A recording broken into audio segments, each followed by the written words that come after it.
onera etorri da gure igerilari txapelduna urrezko 2 domina ekarri ditu, hemen ditu gainera, Biba Iñigo Llopis.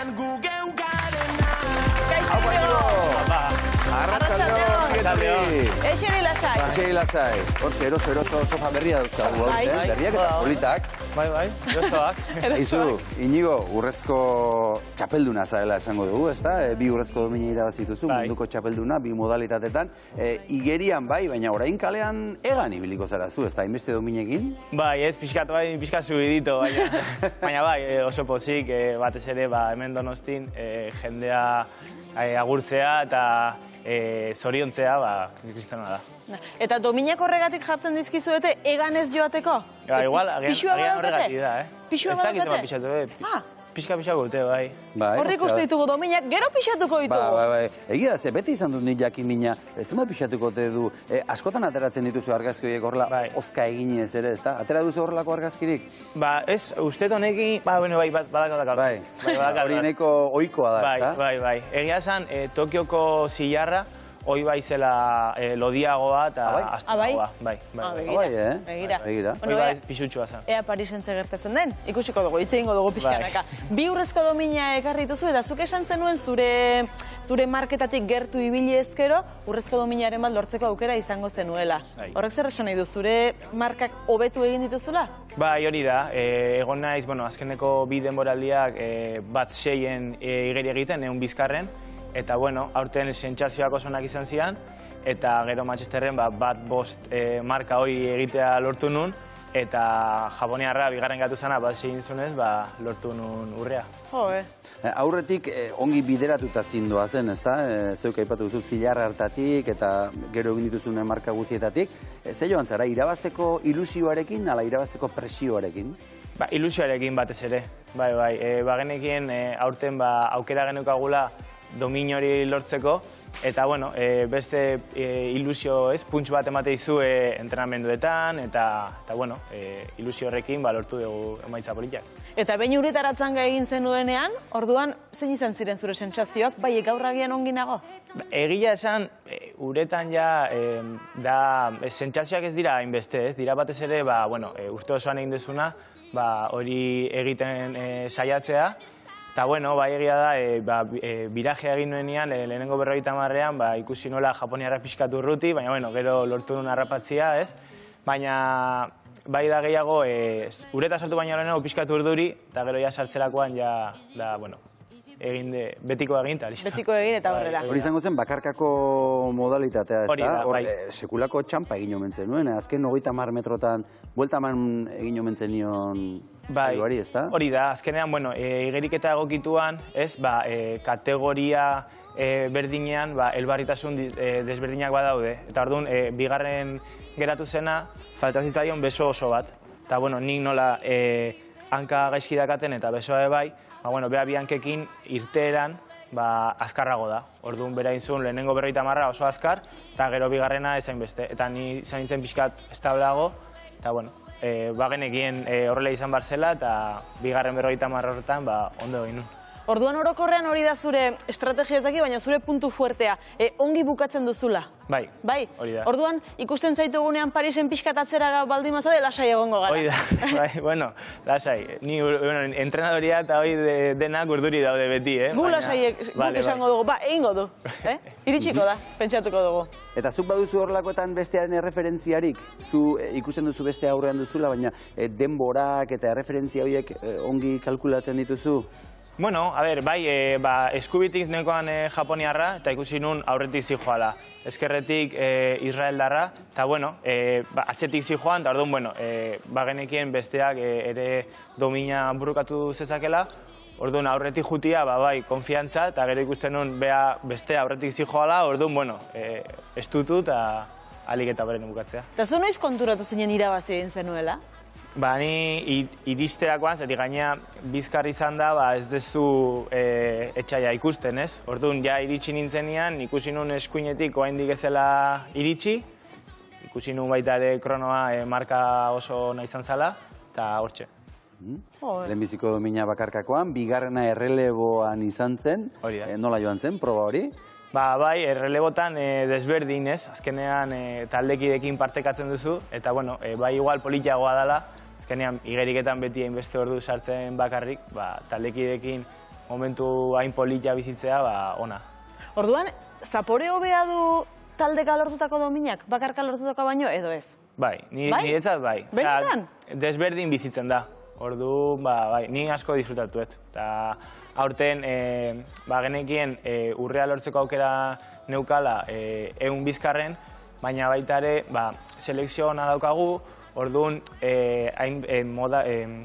aldaketak egon daitezke, igual ni kanpoan gatu naiteke edo beste bat, orduan, neukan buruan sartuta relebotan parte hartu nahi nula, eta orduan hori lortzea, izugarria.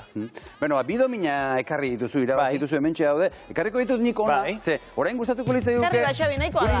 Nahi dugu jakin, ea, zuk urretan, horrela hartuko ditut, ez da, bai, zuk urretan zenbat irabazi duzun.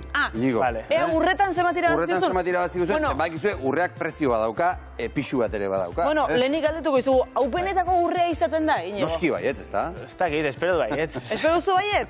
Begira, hemen datua ditugu, gaur gramoa ia 60 euroan dago, urre gramoa. Orduan, hemen pixua daukago, eta pixatu ingo dugu, zure dura joango naiz. Zenbat pixatuko luke honek? Biok ikusteko. Gutxi gora bera... Ea, pentsatu, zer diozu? 200 gramo. 200 gramo? 500. Hori asko da, Ea. 200 gramo? Ez, pasa egin naiz, behar da. Xabi, pasa egin naiz. Asko pasa zara. Bai, bale. Aspaldian naiz arategira joan da, eta 151 gramo pixatzei du honek. Hene. 151 bider 60, bider bi... Bider bi, 120 euro. Ez, 151 bider bi zen bada, 280. Bien artean 280 gramo, urre. Hori da, 200, eta gramo gokoitza 60 euro, hori kalkulatzeko zaila da. Hobeto zu pixatzen baduzu, 200 badin badia... Bai, ez da. Ja, hobeto, ez da. Bai, ez da, hobeto. 280 txone, 280... Piztu egingo dut. 200.000 izango litzateke, 120.000 euro. 280 bider 60. 130.000 euro. Gehiago? Inigo. Zenba da? 16.800. 16.800? Zu honekin ezin zara kaletik horrela ibili? Ia, guzten nuen. Batzutan pentsatu, eta igual dominakin jutea kaletik. Benetan? Ez. Bueno, 16.000. 16.800. Ondo dago, ez da? Joe, ondo dagoela. Bueno, merezitakoa da, ez da? Minutu baten gatik igeritan, ez da gaizki. Bueno, baina ez da minutu bat. Bai. Aurretik lan asko dago. Hoi da. Bai. Eta domina irabazi duzunetik, pentsatzen dugu zorion mezu asko, WhatsApp mezu asko jasoko zen dituela. Denak erantzun dituzu? Nik uste oraindik batzuen bat dakada hortik. Bai. Pila bat nezkan, eta bai, igual oporretan, hasi nintzala, mezu guztiak erantzungo ditut, eta gehienak erantzun ditut. Eta badago mezuren bat horrela benetan ilusio egin dizuna? Hombre, bai izan zen polita, viral inzala, John Cenak ere erantzun zidala. Bai, Ni, bueno, beti izan egin dut dominak lortzerakoan, horrela ospatu dut beti, tokeroren gatik, tokerok ere beraren gatik iten zuen, John Cena gatik. Eta, bueno, John Cena iritsitzaion bideoa, eta erantzun zidan, eta, joe, berak idaztea, John Cena, lucha librekoa? Ubebikoitza hartakoa? Bueno, ez duzu edo zeinekin hitz egiten, ez da? Hori ona izan ere lan asko dago hemen atzean, esan duzu minutu bat, baina zenbat ordu igeri lekuan? Bueno, a ber, normaletan izaten da astelenetik larun batera goiz guztitan 2 ordu uretan, gero ordu bat gutxi gora gimnasio, eta gero eaz denboraldiko fasean gauden, 2, 3 edo 4 atxaldetan uretara berriz, ordu terdi gutxi gora bera. Orain, pentsatzen dut begira egongo zarela Olimpiar jokoetara, pixka bat, zeharka baldin bada ere. Han favoritoen kalean jarriko zaituzte, favorito izango zara? Ez dakit, bueno, a ber, bai lehendabizi ikusi behar dugu ea zentzuk diren marka gutxienekoak, uste eta azaroan aterako diriala, eta bueno, lehendabizi marka hori egiten saiatu, apirilean Europako txapelketa, eta gero ea sentsazioak onak dien urte osoan, eta gero Parisen egotea ia izugarria da, izango ziren 3. jokuak, eta medaiek, dominekin burrukan baldin banago, asko zobeto. Favoritoaren presio hori ea nola eramaten duzun, ez da? Bueno, ikusiko dugu, haber ze etxaia juten dian, eta bueno, baita ere garrantzitsua da, momentu hortan nola dagoen bakoitza, eta hori, ilusioz beteta. Zein izango da zure plana Parisera iristeko? Buruan zer daukazu sartuta? Egia esan, oain nago pixkat oporretatik bueltan, eta oaindik ez eta asko pentsatu Parisen. Itzuleran zaude zure, ezta? Hori da. Zehari gara, presio pixka bat sartzen? Eske bat. Eta, baina badukazu planifikazioari buruz hitz egin digute lehen gure psikologoek hemen, eta badukazu, ez dakit, noiz hasiko zaren, martxan noiz hasiko zaren asmorik? Pasadan astian hasi nintzen pretemporada moduko bat Tenerifen, aste honetan jasi gera Donostin entrenatzen, baina, bueno, planifikazioa entrenatzailei uzten diet, eta ni naiz beraien robota, ni bere esan dagoa egin, eta kitxo. Olimpiar Jokoetan parte hartzea da kirolari batentzat olako mugarik nagusiena? Bueno, nik usteet baiet, oso polita da. Egia esan, pena bat izan zen Tokion, azkenean pandemiagatik ez zegoelako jendea, baina Brasilien egon nintzanean Rion izugarria izan zen.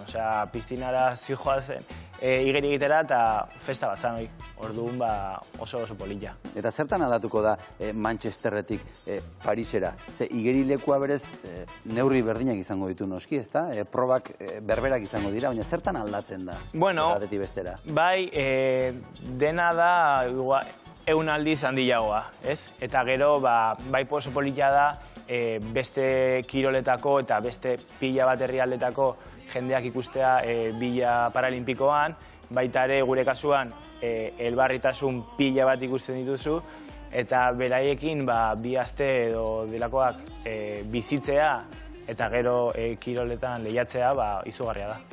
Ederki, Inigo. Bueno, zu hemen egon txintxo gure zai, ze gauza berri pila bat ditugu aurten eta orain kolaboratzaile berri bat agurtu behar dugu, beraz, laizter retoriko gara, bai?